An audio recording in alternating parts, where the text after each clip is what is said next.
بسم الله.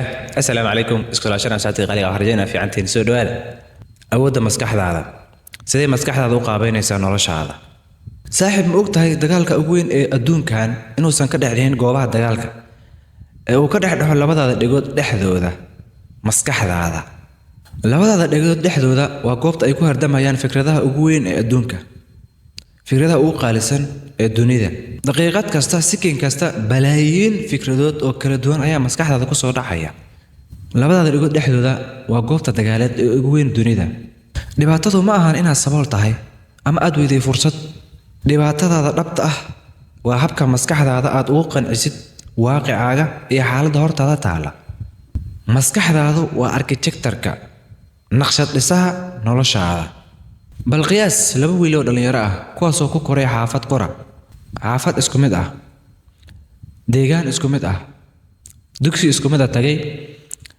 waxbarasho isku mid ah soo qaatay mid waxa uu aaminsan yahay dunidu inay tahay meel qalafsan ee uusan waxba ka qabsan karin qofka ah aan lahayn ehel sare ama qaraabo waaweyn halka midka kale uu aaminsan yahay dhibaato kasta oo noloshiisa soo food saarta inay u tahay cashar kaasoo loo baahan yahay inuu wax ka barto si uu u gudbo dhibaatooyinka iyo marxaladaha kala duwan ee nolosha mid maskaxdiisu ay xiran tahay mid waa qof maskax furan 10 sano kadib mid waxa uu ku nool yahay nolol cariiri ah dhibaato ah problem socda ah halka kale midkii kale uu ku nool yahay nolol degan qabow oo barwaaqo ah farqigu sameeyeen lacagta balse uu ahaa hab nololeedka maskaxdooda ay u dooreen mid maskaxdiisa waxa uu ka dhigay naqshadaha noloshiisa dhabta ah wuxuuna u isticmaalay sidii ugu fiicneed uguna saxsaneed midna waxa uu aaminsiiyay naqshadaha noloshiisa oo ah maskaxdiisii inaysan noloshan tahay meel qalafsan aanan loogu talagalay inuu ka hormaro asigoo kale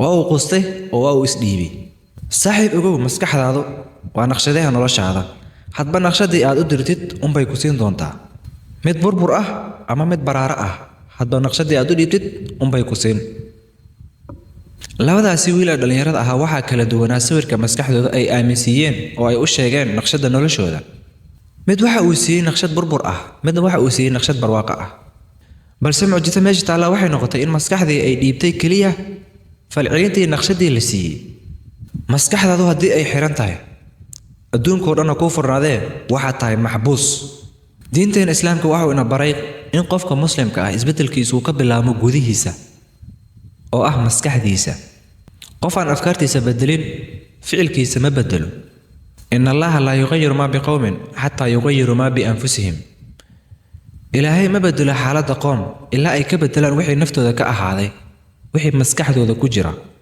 أركتيه ذا إي أفكارتو ذا هدي أثر ميسان تها إنها تفشل مدونتid هو الوضع تفشل مدونتا بل سي هدي أميسان تها إنها تقوليسان كرتid فرصة بدان آديستid وحتى يقوليستي وأنا قوليسان دونتا سيداس أوجد آمن oo ogow in guusha iyo raxmadda Alle ay yihiin kuwo aan la soo koobi karin oo aad u ballaaran kaliya aaminaadaada iyo maskaxdaada ha isku xadidin adigu cilmi baaris la sameeyay dhamaadkii 2025 ayaa waxay muujinayaan in dhalinyarada ku guuleysay ganacsiyada yaryar ay ka midaysan yihiin hal shay inay iska tireen oo iska masaxeen fikradda ah dalkan wax lagama qabsan karo lagumana hormari karo waxay arkeen oo ay aamineen in maskaxdoodu ay tahay hantida ugu qaalisan ay haystaan hadba noloshoodana ay noqonayso sidii ay ugu faa'iideystaan maskaxdooda saaxiib ogow qof aan gudaha iska bedelin oo ah maskaxdiisa inaysan isbedelinin dibaddiisa waaqicaaga banaanka ah si aad u bedeshid bedel fikradahaaga iyo afkaaraha maskaxdaada ku jira saaxiib yaal maskaxdeenu ma ahan kaliya sanduuq wax lagu keydiyo waa mashiinka soo saara xaqiiqadeena naqshadeynaya nolosheena haddii aad subax kasta ama maalin kasta aad soo kaxid aad aamintid maanta inay tahay maalin xun hubaal maalintaas waxay noqon doontaa maalin kuu xun maskaxdaaduna waxay boqolkiiba boqol xoogga saari doontaa wax kasta oo fiican inay ka dhex raadiso waxyaabaha xun balse halka kale maalin haddii subaxdaadu aad aamintid maanta inay kuu tahay maalin wanaagsan maalin barwaaqo ah oo barako ah maskaxdaadu waxay caddayn kasta u raadin doontaa inay maalintaasi kaaga dhigto maalin qurux badan si ay maalin kasta kugu fiicnaato noloshaada u sheeg maskaxdaada oo si erayo wanaagsan si ay maalin kasta kugu qurxiso kuguna raadiso cadeymo ku habboon noloshaada haddii aad maskaxdaada u tababartid inay kuu raadiso fursadaha xitaa dhibaatooyinka iyo problemska aadka u adag ayaa waxaad ka dhex arki doontaa albaabyo furan. faa'iidooyinka aad ka helaysid maskax dhisan: kalsooni buuxda, ma rumaysan doontid mana aamini doontid hadallada dadka, kuma dhaawici doonaan oo kuma saameyn doonaan.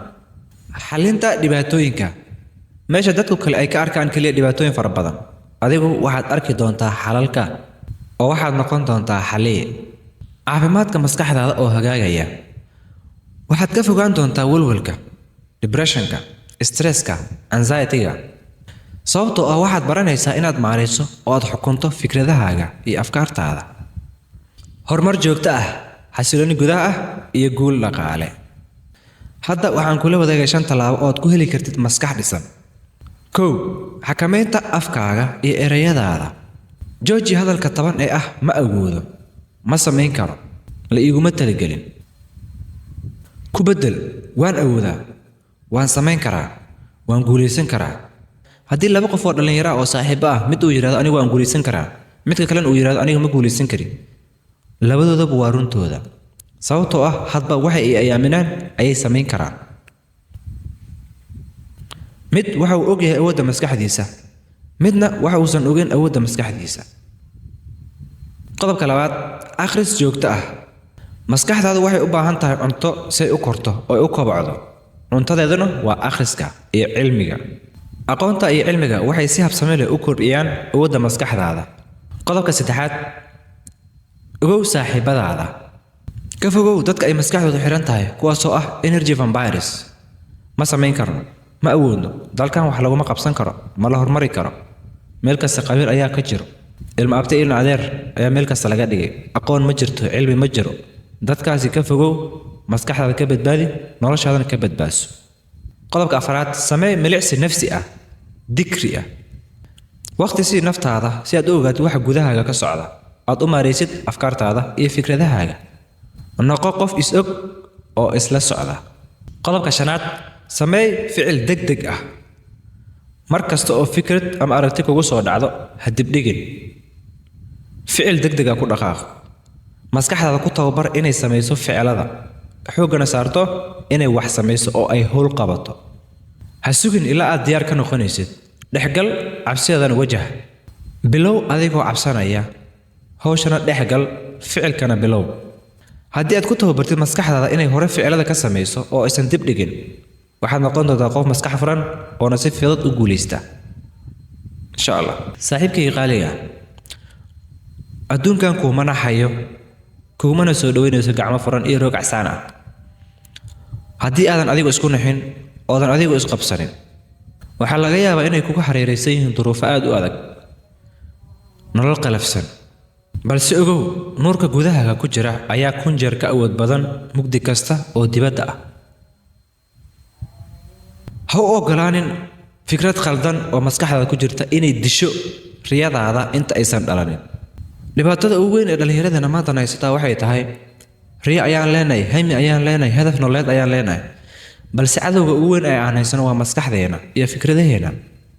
hadba qofkii maareeya, xalliya oo xakameeya fikradihiisa iyo afkaarta maskaxdiisa, qofkaasi keliya ayaa noqda guulaystaha dhabta ah. ee noqo qofkaas.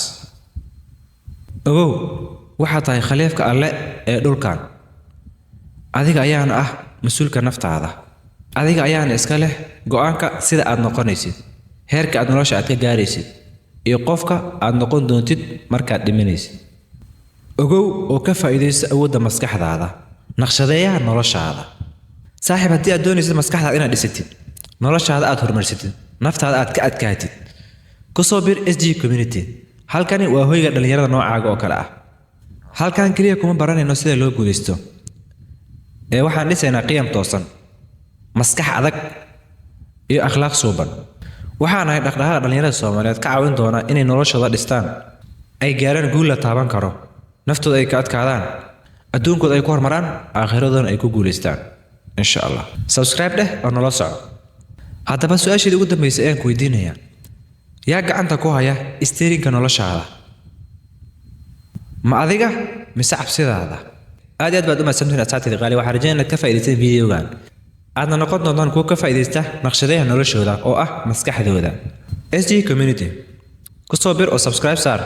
waa hayaanka dhalinyarada mustaqbalka soo socda, guulaystayaasha beri, jiilka mucjisada ah, surprise generation. waxaan noo balanaa videoga insha Allah adigoo ka faa'iidaystay naqshadaha noloshaada oo ah maskaxdaada dhistay maskax dhisan oo xooggan. kulanti dambe waxay sale maca salaam.